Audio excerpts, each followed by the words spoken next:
Welcome to the Slop Farm. Enjoy the video. You start by confirming you have the right account access. Without it, the change won't persist. Once done, open Settings now, use the Start menu, the gear icon, or press Win+I to save time. Make sure to navigate directly to Appearance, Personalization, or Theme. The label varies, but the controls are there. You're initiating the change, so focus on the theme area and note any linked options like colors, wallpaper, or dark mode before moving forward. Now choose a theme. You can pick a pre-built option or click Create New or Customize to build one.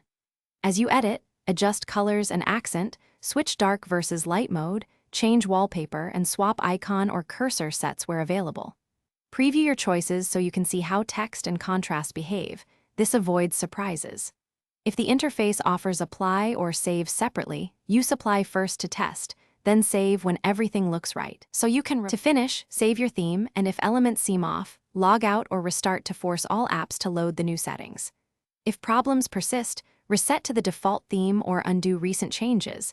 That often restores readability and layout. Make sure display drivers and OS updates are current, because outdated drivers can cause color or scaling glitches. One key troubleshooting tip.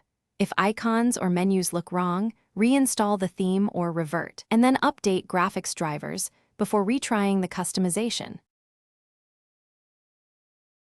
Thanks for watching. Consider subscribing if we helped you today.